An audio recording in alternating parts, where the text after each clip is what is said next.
Hello, my name is Elmira Leah Richard, and I'm making this presentation as a part of the work course 2 in the European management. The topic that I've chosen it is the development of the EU. I'll start my presentation with the agenda. In the very beginning, I'll just explain very shortly the research question and give an answer. And in order to assess the extent to which integration of the EU has been economic, I will be covering 4 areas in the European management. It is the European Union and the Euro area, prices and inflation, open economy and growth theory. I'll recap, after the analysis, in order to give the answer why I'm answering the research question I'm answering. And I'll close my presentation with a reflection on how EU is impacting EU and EU integration is impacting my job and the country where I'm living in. In order to make this analysis in these 4 areas, I've chosen 2 countries, Denmark and Norway. Denmark is a member state of EU, and Norway is a part of the European Economic Area. The reason I've chosen these 2 countries is that they are very close economically and culturally because they come as part of the Nordic countries, but there are some quite interesting macroeconomic indicators that are in these 2 countries. The research question it is, why has economic policy played such an important role in the development of the EU? In my opinion, the EU economic and fiscal policy brings stability, promotes growth and innovation, single currency, and the size of the EU has made that it is more powerful and more attractive to make businesses with the rest of the world. And this has brought new opportunities for the SMEs and for the people that lives in EU. EU ensure free movement of labor, goods, services, and persons, which and skills. Before I will just go further with the analysis on these 4 areas, I would like to just very shortly stance with the meaning of the integration. Jan Tinbergen, which is a Nobel Prize Dutch economist, has described the integration, the meaning of the integration as an organized structure of international economies by avoiding artificial abstractions to the optimal operations, adding by purpose all necessary instruments and of coordination and or unification. And this, in my view, it is so much EU. The European Union is a unique community of 27 countries which are politically connected and economically tied through various steps of European integration. The EU have almost gradually developed from a more trade agreement in 1951 to an economic and monetary union in 1999, which involves the coordination of economic and fiscal policies, a common monetary policy, and a common currency. The EU single market, with its 4 fundamental freedoms, free movements of goods and services, capital and persons, it is one of the most striking EU economic integration steps and may be the core of the EU architecture. There are 4 main decision-making institutions which lead the EU administration. These institutions provide the EU with policy direction and play different roles in the law-making process. These institutions are the European Parliament, European Council, the Council of the European Union, and the European Commission. Their work is completed by other institutions and bodies, which include the Court of Justice of EU, the EU Central Bank, and the EU Court of Audit. In order to adopt the euro as a single currency, EU countries had to bring their national legislation in line with relevant EU law and meet specific conditions designed to ensure economic convergence.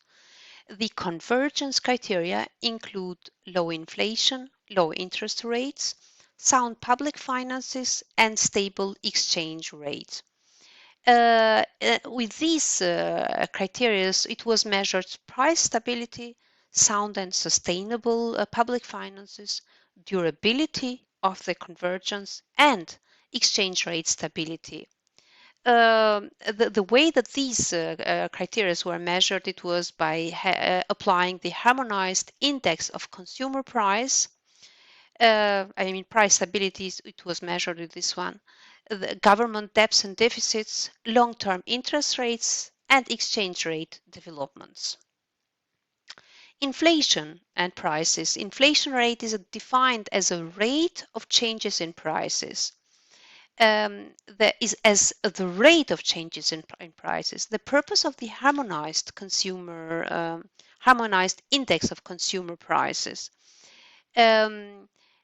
lies on the ability to estimate the development in countries' inflation on a comparable basis.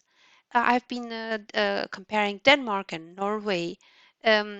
As you can see, Denmark has a higher change in HICP from January to December 2022 compared with Norway. Denmark and in Denmark, the economic consequences of broken supply chains, the high gas and electricity prices, because of the war in Europe, has a major impact in the inflation rate. But generally see the prices in Norway are higher because despite this, the country is still impacted by the high level of transport prices in the world and post-pandemic issues in China. Open economy means committed to a free trade and interaction with other economies in the world. That's why the current account balance is the difference between the value of goods that country has exported and the value of goods the country has imported. And it is an important factor on the calculation of GDP, where export are added and import are subtracted. Therefore, the greater is the trade surplus, the greater is the GDP in a country. The total trade balance is one of the major components of the balance of payments. A big surplus or deficit for a single product or product category can show a particular national competitive advantage or disadvantage in the European or world markets of goods. Both countries has been running trade surpluses since 1998. As you can see, Denmark has been running consistent surpluses because Denmark is self-sufficient in natural gas, wind and bioenergy. But as you can see, the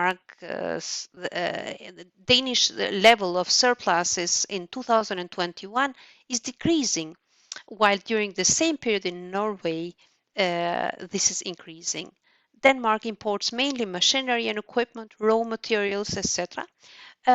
And largest trade surpluses are recorded with United States, United Kingdom, Norway, France, and Russia. And maybe this is the reason that that this is decreasing, the trade surplus is decreasing because of the sanctions in Russia. Norway, in Norway, high prices in petroleum exports in nowadays is the main reason behind this strong trade balance. Another reason is that the Norway has recorded trade deficit with countries. Another reason it is that Norway's trade deficit, it is with countries outside of EU like China, Russia, and maybe that's why it is a very strong trade balance. Growth theory. Economic growth is a long-term increase in economy's production. If we say this with another word, it is a long-term increase of capital's goods, labor's force, and inputs in technology available, as this is considered to be a very important indicator of the economic strength of a country and a positive change is an indicator of the economic growth. Due, due to higher public expanding and intensified, if we compare Denmark and Norway, we can see that the Denmark has a very high GDP per capita. Per capita, it is due to the higher public expanding and intensified environmental efforts, increase in R&D investments, and an increase in employment as Danes are staying longer in labor market. Increase in better educated working force from the EU countries and better technologies. According to the European Innovation Scoreboard, as shown in this figure in here, um, which measures innovation in Europe according to a variety of different indicators, Denmark had a way above average level. The average level is 100, and Denmark had almost 174. In particular, in intellectual assets and human resource category. Um, the increase of GDP per capita in Norway is mainly attributed to the enormous price increase in oil and gas. So there are two different reasons. And the value of oil and gas exports increased by almost 500 billion krona from 2020 to 2021. And this is a very high historical level. If we go back to the why has the economic policy played such an important role in the development of the EU, as we went through these four things, it is the uniqueness of the European experience lies in the progressive deepening of its integration process. It started with a very trade treaty, and it has created it has its own institutions, as we explained. The European Central Bank, a single currency, and European Monetary Union. It has an open economy. It has a common economy which ensures free trade, innovation, high skilled labors and force. That's why I said Erasmus Plus, because it is a clear example where people are high educated and free to move and use their skills across the Europe, and this ensures the higher technology. This is shown by Denmark stable inflation and prices since entrance in EU, trade surplus, very stable trade surpluses, and more interaction with other economies like United States and Russia. Despite the population growth in Denmark, there are still more investment in R&D. Free movement of skilled laborers has impacted the Danish economy because of the EU common or single market, and this has made a better technologies. If we compare with the Norway, through the analysis, the main reason for the Norwegian development, of course, it has been impacted as being member of, not member, but part of the European monetary system. But it is the main reason. It is for their development. It is their natural resources. But we are not immune from the conflicts and the problems that the world is living today. Like we saw in the Brexit, COVID-19, the war in Europe has been impacting a lot. Therefore, building a resilient economy by putting the agenda, European Green Deal, to ensure that Europe is better prepared for future shocks, it is a very important step. Very quick, I'll go in the reflection, because Denmark is impacted first of all from the Brexit. I am working with SMEs which are supported from different regional and structural funds, but still we can see the Brexit impacted a lot of them, and the pandemic, the sanction in Russia, and the broken supply chains. The inflation in Denmark and Europe is so far driven by energy and food price. We can see the